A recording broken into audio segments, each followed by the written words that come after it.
Bismillahirrahmanirrahim. Alhamdulillahirabbil alamin. Wassalatu wassalamu ala asyrofil anbiya'i wa mursalin Sayyidina Muhammadin wa ala alihi washabihi ajmain. Amma ba'du. Selamat pagi sahabat-sahabatku, kawan-kawanku, kakak seniorku yang pagi ini sudah bergabung, adik-adikku semua. Selamat pagi, salam sejahtera bagi kita semua. Semoga kita tidak berhenti mengucap rasa syukur karena diberi kenikmatan yang tiada tara, diberi pagi yang indah, pagi yang cerah. Semoga mood Anda semua di pagi hari ini semakin bertambah. Terima kasih bagi yang sudah bergabung. Terima kasih yang tempo hari di episode pertama konten ini dibuat sudah memberikan respon yang positif. Tentunya itu menjadi penyemangat bahwa ternyata konten ini juga seperti ini saja sudah cukup diminati. Tentunya kita sempat membandingkan antara capaian dari jangkauan konten ini ketika kita membuat konten satu postingan dan kita membuat konten satu reels atau video. Baru tahu kemarin saya bahwa konten reel video itu jangkauannya lebih banyak dibandingkan konten yang berupa postingan atau berupa story. Tentunya itu menjadi penyemangat bahwa ketika Anda memproduksi suatu konten video, capaian untuk menjangkau teman-teman yang ada di luar sana secara online itu semakin tinggi, dan itu harus Anda manfaatkan dengan baik. Jadi terima kasih bagi yang kemarin sudah memberikan respon positif dan like-nya di konten selepas subuh ini. Tentu maksud dan tujuan konten ini dibuat awalnya hanya untuk diriku secara pribadi. Bisa tidak lebih produktif memanfaatkan waktu selepas subuh. Itu poin pentingnya bagi saya sendiri. Dan tentu ada perbedaan bahwa setiap Senin dan Kamis ketika saya niatkan untuk membuat konten ini, banyak perubahan-perubahan kecil yang terjadi. Contoh, saya mandi lebih tepat waktu dan lebih awal. Saya juga berangkat kerja pun datang juga lebih awal. Itu perubahan-perubahan kecil yang tentunya saya harus gembirai dan saya harus syukuri. Dan kalau ini terjadi berulang kali atau dalam konteks seminggu ini hampir setiap hari saya lakukan secara periodik seperti itu, tentu akan ada perubahan-perubahan kecil dalam diri saya sendiri. Itu menurut versiku. Dan saya juga mengajak Anda sekalian untuk siapa tahu dengan perubahan kecil-kecil itu Anda menjadi pribadi yang lebih baik dan lebih cepat dalam merespon sesuatu, menangkap sesuatu, dan membuka pintu rezeki yang lebih luas. Kudoakan. Tentunya jika Anda menggemari konten ini atau menyukai konten ini, itu menjadi wujud reward kepada saya, bonus kepada saya, dan tidak malah mengapa jika Anda tidak terlalu tertarik dengan konten ini, karena saya hanya sekedar menceritakan dan memompa diri saya untuk bergerak atau memanfaatkan waktu menjadi lebih baik lagi. Jika Anda melihat konten episode pertama tentang tahapan dalam bersosial media, level up kelima adalah tentu Anda harus membiasakan diri untuk membagikan konten yang baik, yang positif, dan di situ konteksnya adalah jadikan sosial media ini ada media Anda untuk mengajar, kan begitu. Nah, di dalam mengajar ini ada sedikit cerita dari teman-teman saya yang bahwa dulu saya dan mungkin teman-teman yang lain tidak mengira bahwa pribadinya yang seperti itu, kekonyolannya yang seperti itu, suatu ketika suatu detik itu dia membagikan suatu kisah, suatu motivasi, suatu postingan yang baik, yang positif setiap hari. Saya mengikuti itu dan saya melihat itu sebagai proses yang unik dari personalnya dia, karena kita tahu dulunya itu dia sangat, mungkin kalau dikatakan unik ya unik, dan konyol juga konyol. Jadi tidak tepat sekali kalau misal hanya sudah di situ, tapi kita tetap hargai itu. Dan ternyata ketika kita berjumpa, dan betul sekali praduga kita itu salah. Ternyata pribadi yang dulunya seperti ini, dengan adanya konten-konten kebaikan yang dia bagi, ternyata merubah dia secara perlahan dan secara periodik.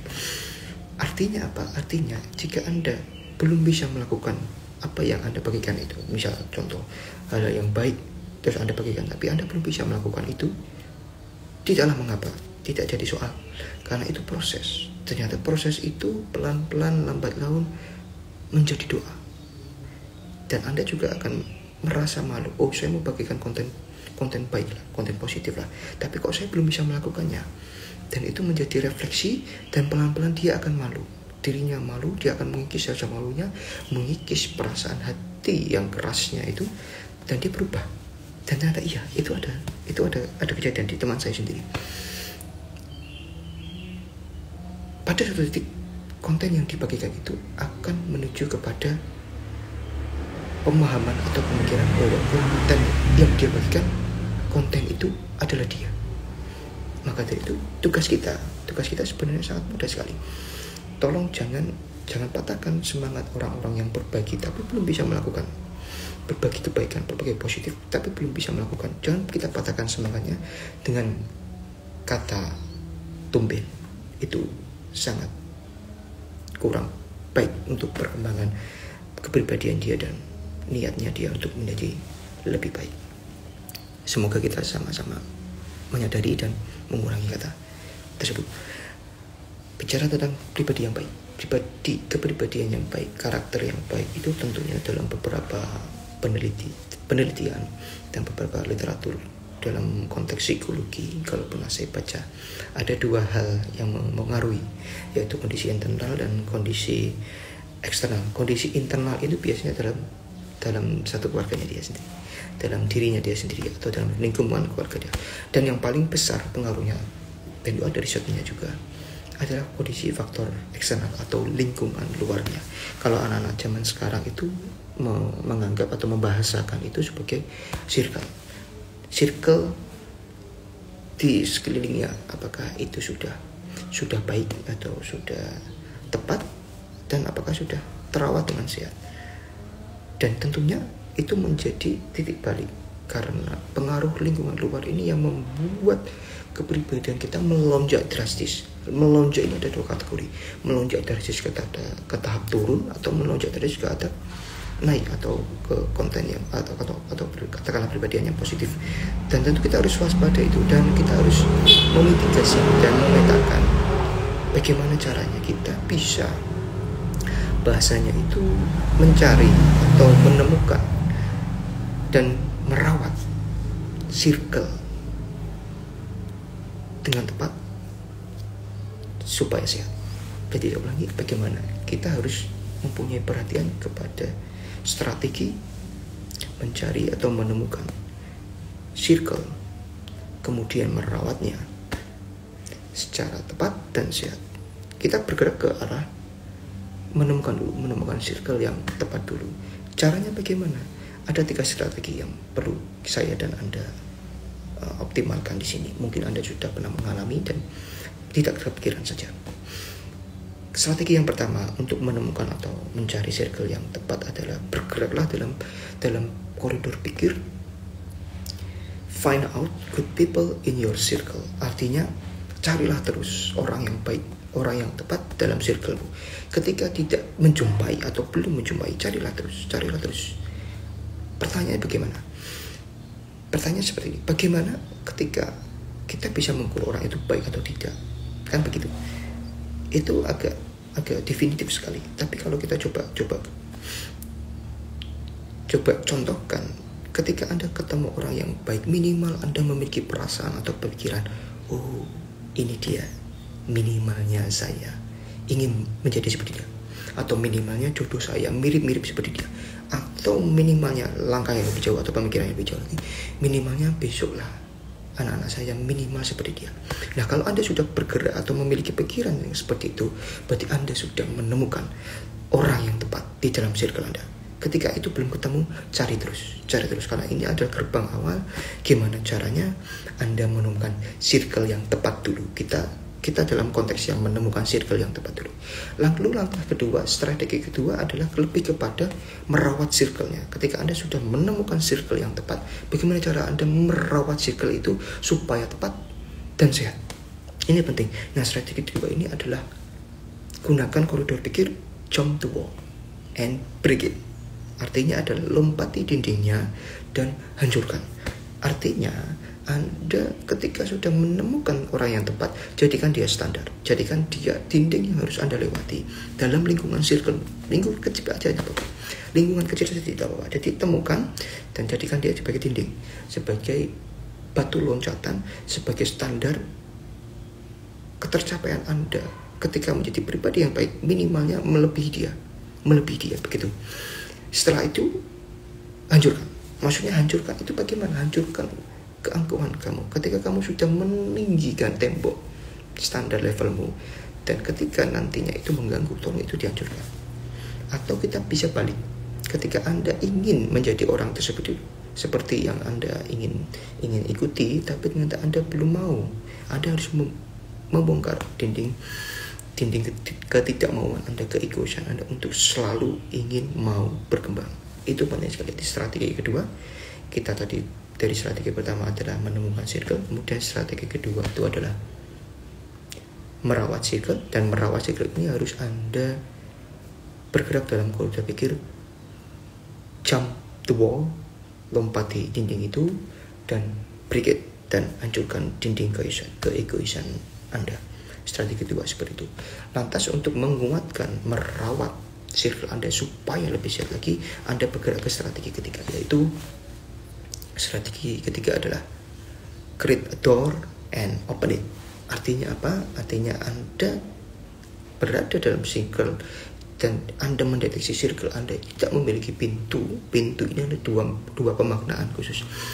Satu adalah pintu masuk dan satu adalah pintu keluar. Ketika circle Anda tidak memiliki pintu masuk dan pintu keluar, itu berbahaya sekali. Artinya Anda harus membuat pintu. Ketika Anda sudah membuat pintu, bukalah. Jadi berikan kebebasan kepada teman-teman circle Anda untuk bergabung dengan circle yang lain, mengembangkan diri, mencari dinding pencapaian pengembangan diri yang lain, dan kembangkan potensi itu. Karena kalau kita coba merasakan satu circle itu, kita anggap saja, kita imajinasikan suatu bola yang besar. Bola tersebut berupa bentuk ruangan gitu, dan di dalamnya ada banyak manusia yang memang bersirkel di dalamnya. Coba kita bayangkan bagaimana jadinya kalau circle itu tidak punya ventilasi atau ruang udara yang bagus, sirkulasi udara yang bagus, tentu akan di dalam itu sangat pengap sekali, dan ketika pada titik tertentu kita akan menjadi jenuh, dan yang namanya jenuh, eskalasi emosi meningkat. Kita bayangkan saja, kita coba untuk mendobrak circle itu karena tidak ada pintu. Kita coba mendobrak circle itu, kita hentakkan tinju kita ke dinding, kita berikan sundulan kepala, kita berikan tendangan kaki, dan alhasil circle yang bulat tadi itu lambat laun akan dindingnya akan menonjol pelan-pelan. Kita bisa bayangkan seperti model virus corona itu. Jadi dia bulat tapi dia ada duri-duri. Nah, duri-duri ini kalau semakin jengah orang-orang yang ada di dalam circle itu, duri itu akan semakin banyak. Akibat pukulan kita, bayangkan saja circle itu ada elastis. Pukulan kita membuat ada beberapa duri-duri yang menceruak.